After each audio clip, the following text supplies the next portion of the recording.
Oh, it's a terrific Tuesday. It's Rumor Innuendo. I'm Dominic D'Angelo of adfreeshows.com, SEScoops.com, One True Sport, and I'm here with Robert Karpelis, WE Creative _ish. Robert, before we get to anything, congratulations are in order. Your Florida Panthers are the Stanley Cup champions. Congrats, man. Congrats. I hate you so much. Shout out to listener of the show, friend of mine, Adam Goodman, for making a Joe Hendry inspired sign that made it onto the broadcast last night. It was trending all over the world. Yeah, so Joe Hendry is a global phenomenon now in even a tier 4 sport like hockey. Wow. But there's only one program that was on last night that was worth watching, and that was Monday Night Raw. Man, yeah, we talk about believing in Joe Hendry. We got to talk probably about Bo leaving in Bo Dallas. But we'll get to that. This whole show is going to be just circle around covering Raw. I basically watched all of it. A lot to talk about on this episode, which I thought was fantastic. But let's get to it, Robert. Let's give a couple shout outs here today. First, Real MO says Bo leave. Mike Malario, today's episode should just be Dominic wearing a creepy mask and talking to himself. That happens on more than one occasion, Mike. Let me just tell you, whether it's aired or not. So, Dre Owens, when Liv and Dom kiss, that pop will be huge in the crowd reaction. LOL. So yes, and as Antonio Santos says, happy Tuesday. Guaranteed Judgment Day was looking at a Blue Chew demonstration on Dom's phone. Awesome. All right. What was awesome too was Monday Night Raw. We're going to try to cover this in chronological order, and I just want to make sure we cover all the highlights of it though too. But Robert kicked off with Drew McIntyre cutting a promo. Pretty darn captivating. Has the bracelet of CM Punk and basically stated what his intentions were with Punk and everything like that. What'd you think, Drew, kicking off everything here? I mean, it was a smart decision to start Raw with one of your big names, because again, you were up against theoretically a large sporting event, and you want to make sure that when people are seeing something of significance, Drew's promo I thought was really well done. The continued manifesto of, you guys cheer CM Punk after everything he's done to me, including cost me my opportunity to win the title in front of my home country in a match I dedicated to my sick wife, and you people still want to cheer him instead of cheering me. So I like that. I liked the friendship bracelet that they held up there. I liked the inclusion of Larry the dog, making this feel slightly more personal, if that's even possible. Drew is single-handedly carrying this story since Punk is not going to be on TV now for another little while. Great moment with the two of them on SmackDown. Great return of Drew, and then Drew appearing later on in the show, demanding that he get put into a Money in the Bank qualifying match. Also really, really fun, because he's like, well, this doesn't make sense. Well, then explain to me why Seth Rollins is getting a title shot. I like that. I like that you're using the rules of the universe that you are in to try to make sense of it. McIntyre's operating just on a different level. Really, really incredible job by Drew. And when they finally do get this in the ring, which we know probably won't happen till SummerSlam, going to be amazing. It's going to be really great stuff. Robert, what do you kind of think, though?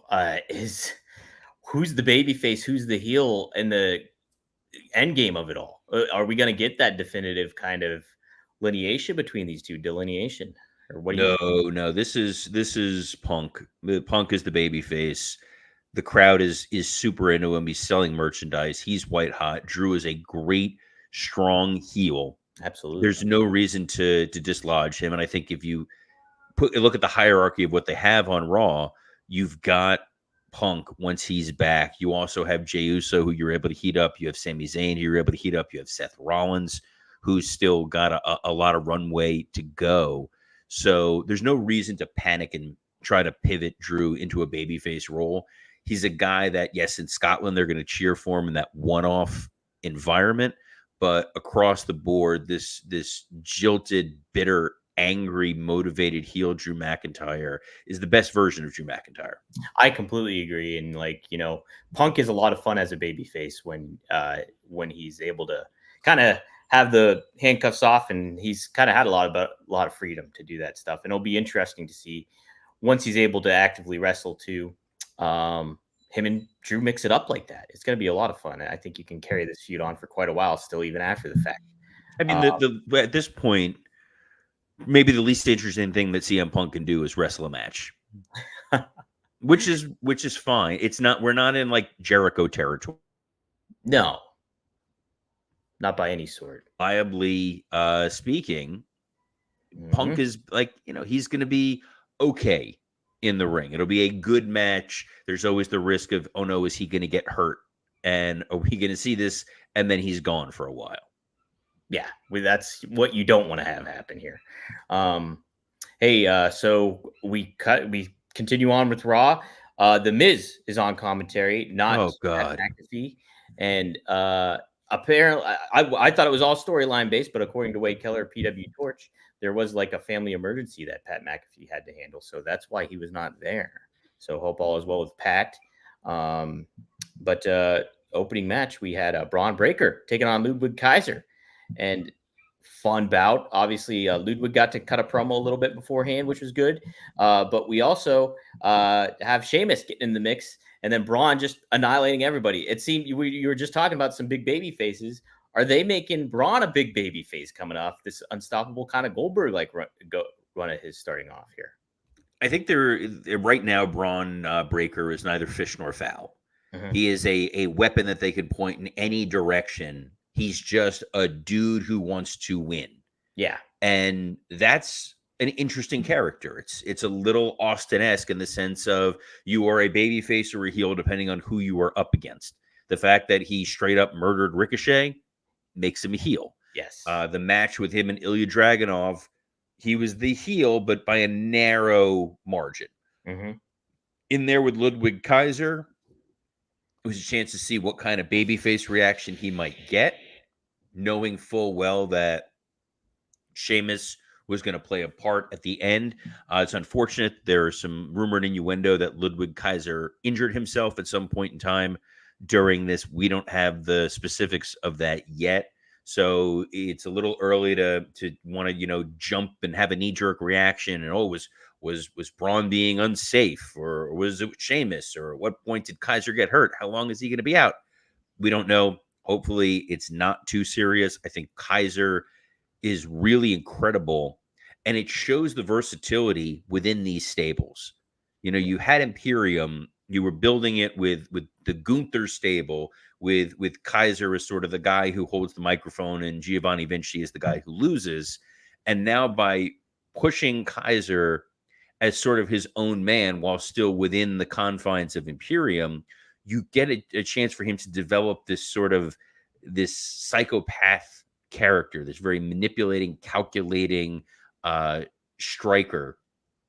And the work that he did with Braun Breaker is a good indication of what we're going to get in the months and years to come. This much more physical style that Raw is encapsulating going forward. Really athletic guys, relatively young with both of them, with a lot of opportunity for them to grow going forward. And the pivot with Braun Breaker to Sami Zayn is really interesting. Mm-hmm. Because I can see an environment where the audience maybe wants to turn on Sami and they want to get behind Braun Breaker because he's such an ass kicker.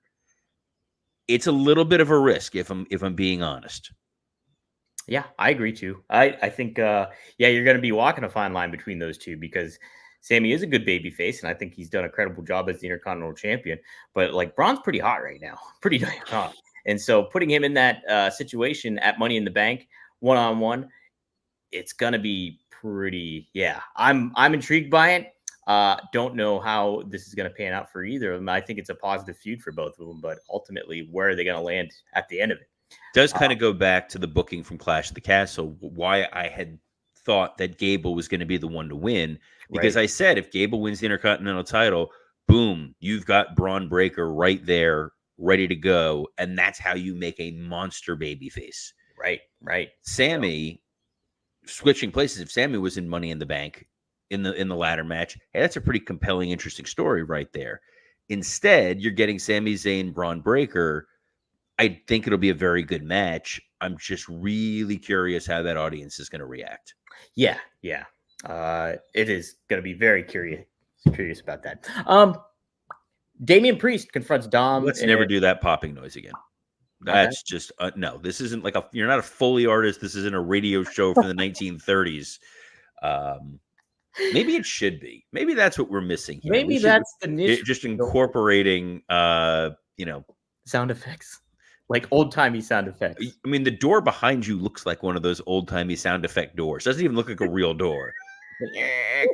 All right, we're gonna stop this. I apologize. What was next on Raw? Yeah, doesn't need Foley artist or Mick Foley. So we got Damian Priest. Could use Foley, by the way, on commentary. Miz on commentary. Yes, I like the Miz. I like him personally. I like him professionally. He is so obnoxious on commentary. It is rough. Well, I thought he fit better on commentary than he did in this tag team with R-Truth as the champs. Is that the problem is he's obnoxious and grating as a character. When he's himself, like we saw on Miz and Mrs. or in other areas where he's a talking head, he's a good, captivating talker. The problem is when he's on commentary, he's breaking a couple of cardinal rules. One of the chief one, the one that I know Cole was probably hot about, is Miz during the Kaiser match immediately made it about himself. He's like, Ludwig Kaiser is a guy people don't like in the locker room. People didn't like me, and I won the world title twice. That is a good point. You got to put the focus on the stars and stuff like that. And, that everybody's done that from a color commentator standpoint for the most part. Miz. They do try to teach you that you got to not make it about you and your accolades. You're trying to elevate what's going on in the ring. It's kind of why Corey Graves is the best of all worlds, because he's a trained wrestler, but due to his injuries, he didn't really get a chance to accomplish a ton in the ring. So he has that sensibility of, I'm there to get you guys over. I don't need to remind you of my past glory. Right. I don't know if that was probably just the one-off, considering the Pat McAfee thing was a legitimate concern. So I didn't realize that was I really didn't see much on it. I assumed it was going to be something storyline related. Mm-hmm. So a little surprised that especially since you were in Indianapolis. Yes. Yeah, I was thinking he was going to be there, and that was or storyline based. So, but backstage, Damian Priest runs into the Judgment Day, and they have a whole bunch of gifts from Liv Morgan, and then they get a text message from Liv Morgan that really captivates all of them. So, little button pushing there with Liv. I'm going to skip ahead just a second for you're steering the ship, man. I'm just here for the Liv Morgan promo. She did come out. And Zelina Vega came out, confronted her. Then we had a little situation with Ray and Dom. I really liked this segment. I thought Zelina really shined behind the microphone here. And Liv, too. I think they played off one another very well as a heel and a baby face. And that's real well set up. What did you kind of think of this, Robert? Well, we talked about it a little bit yesterday. The interweaving of the storylines, the elevation of everything across the board is so well done that this Rhea Ripley injury leads to the Liv Morgan revenge tour, which leads to her wanting to destroy every part of Rhea Ripley's life, including getting the title, including taking Dom. Dom intermixed in the LWO storyline, which involves his dad, and then you've got Zelina Vega there. So you can set somebody up as a lame duck challenger for Liv Morgan and it not feel completely out of place. Mm-hmm. It's like Zelina Vega's going after Liv Morgan because she wants the title. Liv is seducing Dom. You've got Dom with Ray. Ray and the LWO want revenge on Carlito, who's now sort of part of the Judgment Day. The LWO are aligned with Braun Strowman, who's feuding with JD McDonough, which is also dealing with the Judgment Day. It's all sort of intermixed It's elevating your mid card. It makes every segment matter. And it's when wrestling is done well, it is done really well. And it was fully encapsulated in that Liv Morgan segment. There was a little bit of the Attitude Era stuff going on in there, a little bit of innuendo more than rumor between what they were saying. I saw somebody had said, when here it is, Dre Owens had a comment. When Liv and Dom kiss, that pop will be huge and the crowd reaction. Yeah, you're getting to this thing where Dom eventually is going to succumb to Liv's wiles, her charms. And then when she breaks Rhea Ripley's heart by securing Dom, she can then break Dom's heart. And it makes her even more of a Jezebel, as Jim Ross would say. And you're furthering this idea that the Judgment Day is not going to be long for this world. Finn is trying to protect Dom from Liv. He's trying to keep Damian Priest motivated. He's trying to make sure that JD McDonough is ingratiated into the group. They're not sure if they want Carlito in there. It's really fun to see all the different levels to a stable that when it first came out was truly awful. Yeah. When it was the Edge stable, like it was cool at the moment. It was like, oh, we're turning Priest, we're turning Rhea, we're going to do something with them. And it sucked pond water for a very long time. So the fact that it's turned into what this is, where you can use comedy segments, you can use more serious segments, you can use your world title, you can get a main event out of it. I absolutely love those aspects. Yeah, and it's a faction that carries across. They really put Raw on their back a lot of the time. So it's the big crux of the whole show a lot of the time. So it really speaks to the value of them. There's a comment here from the Wrestling Old Head who said, is the crowd ready to cheer Dom? They're going to want to cheer the moment when Dom kisses Liv. Because when Dom kisses Liv, my guess is you're going to get a whip pan over to Rhea and an immediate "you effed up" chant. Yeah. Like Dom will not be a babyface in this situation. He will look even worse. Yes. And that's why this is super fun. And like there was more layers added to this whole storyline later on in the show too. So jump there. What other layers? Damian goes in the back and out comes Liv Morgan out of the Judgment Day dressing room. Dom's not in there, but Finn Balor is.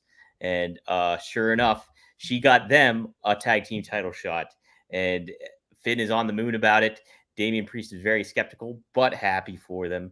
And it's kind of off to the races then. This is okay. Liv is sinking her claws, not just into Dom, but really putting the fracture between all these guys in the grand scheme of it all. So really interesting stuff going on there too, Robert. Love that. Love that Liv really is sort of this enchantress, temptress woman. The R-Truth of it all. It was great to see Truth back in his kind of goofy nature, and this idea that he keeps giving title opportunities and being tricked into them in the same way that he thought Liv Morgan was Carmella, which was also a kind of fun moment. But we'll get to the main event. I think Damian Priest had another interesting segment on this show. Yes, very much so, with Seth Rollins.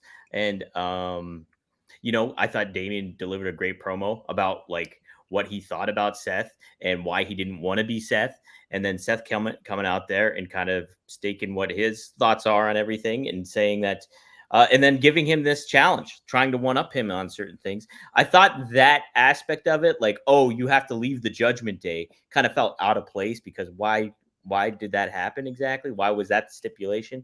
But Damian agreed to it. And so the stakes are higher for this Money in the Bank match that they're going to have.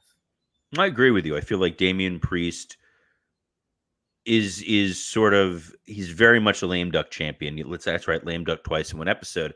But the idea that Seth Rollins is there is he's just a fulcrum to move this storyline forward.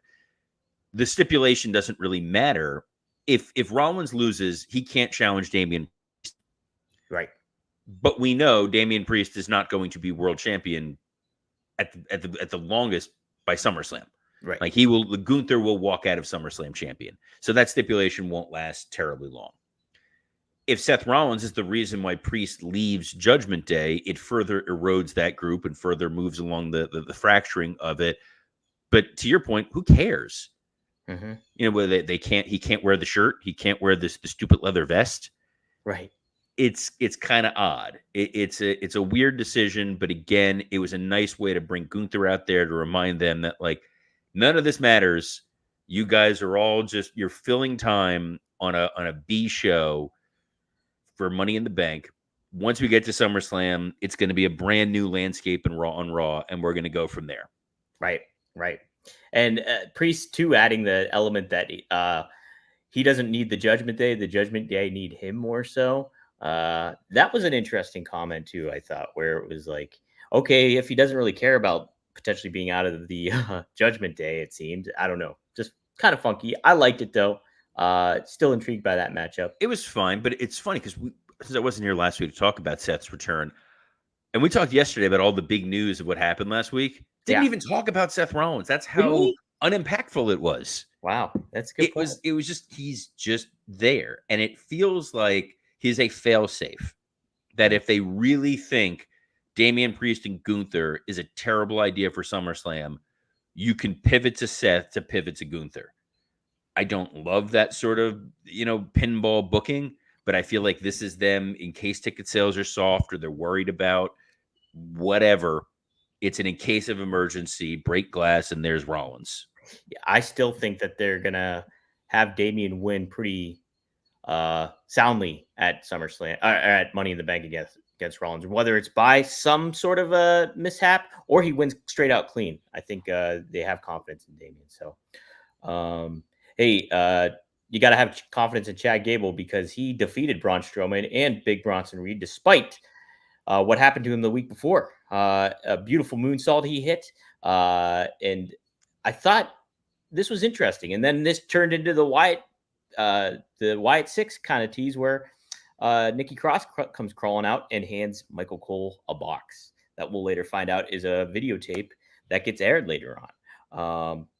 But before we go to that, we had Chad get freaked out by all that, obviously, when it happened. And he comes running back to Otis and Maxine and Akira Tozawa and doesn't get what we expected from him. Otis blows him off. And Maxine is the one who says, hey, he's really hurt by what you did. And let me try to talk to him. What'd you think of this, Robert? There's a lot of words you just said there in a very short amount of time. That was quite the filibuster. The three-way match, Braun Strowman is not very good at the wrestling. He is very tall. He's very strong. He is a guy that I was mentioning this earlier in a group chat. I feel like WWE re-signed him to keep him from AEW, but there is no great plan for Strowman. It kind of felt like we were going to a Braun Strowman Damian Priest match at Money in the Bank, and then Paul Triple H Levesque sat back in his chair and just went, "Oh God, no!" And that's why we had to bring Seth at him off balls. I felt a little bad for Bronson Reed because he was down selling for about 5 minutes before that moonsault got hit. Yeah. But Gable was the right choice to put into the Money in the Bank match. I think he's got a lot of interesting kind of emotional beats going on. His almost getting murdered. And like we said, he was going to use it to pull on the heartstrings of in the Academy to try to lure them back in.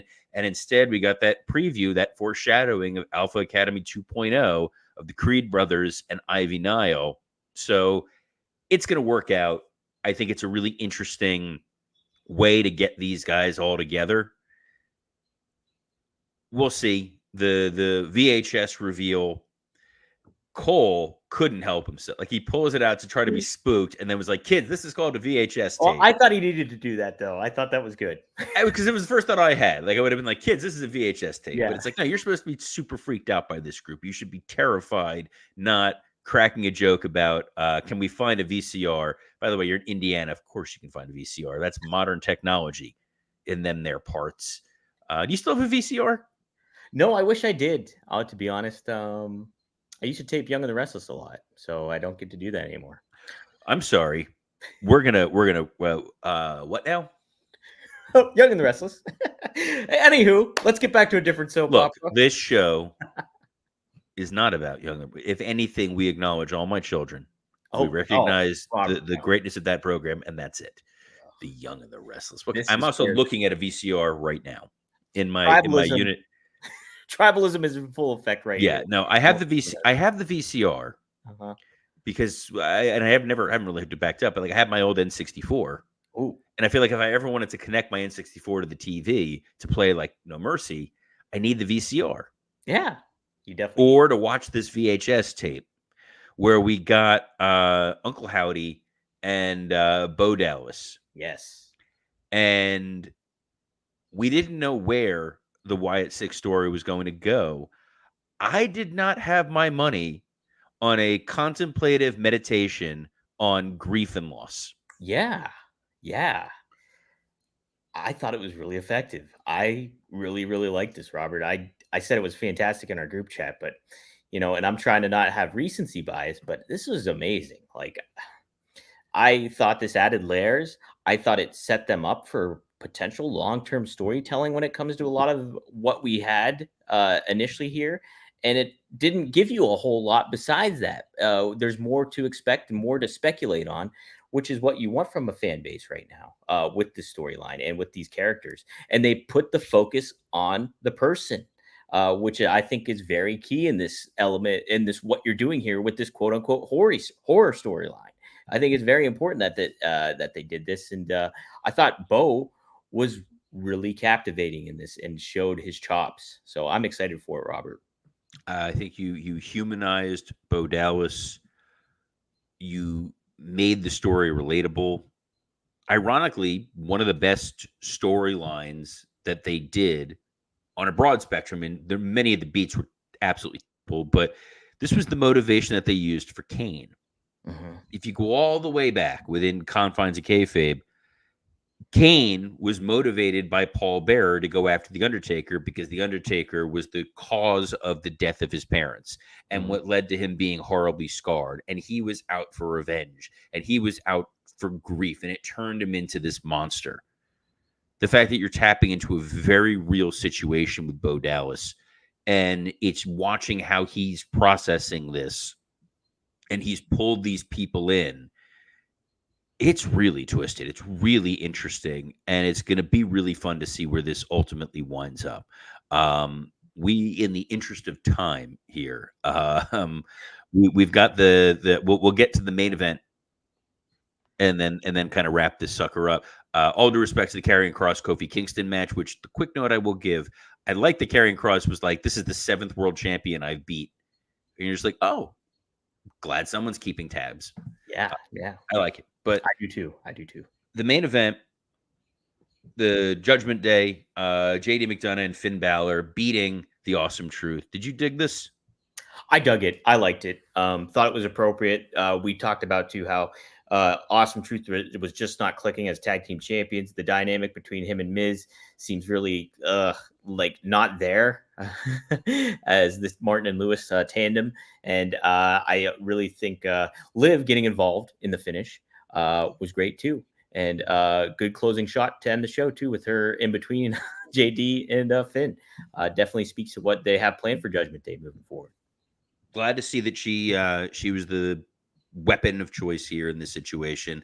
Attacking R-Truth, I thought, was a nice little touch. You needed to pay off the R-Truth constantly accepting tag title matches. You needed to put the tag titles on somebody that the company wants to do something with, because it's clear they were not interested in doing anything with Awesome Truth since they won this. They were white hot going into WrestleMania, and then it almost immediately fizzled out. So you need to reset, rebuild the tag division. You could potentially use Otis and Tozawa for a little bit.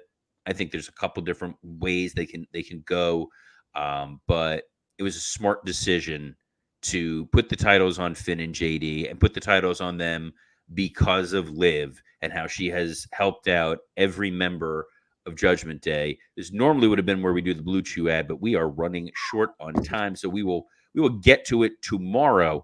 But right now, Dom, you got to tell us where else we can find you.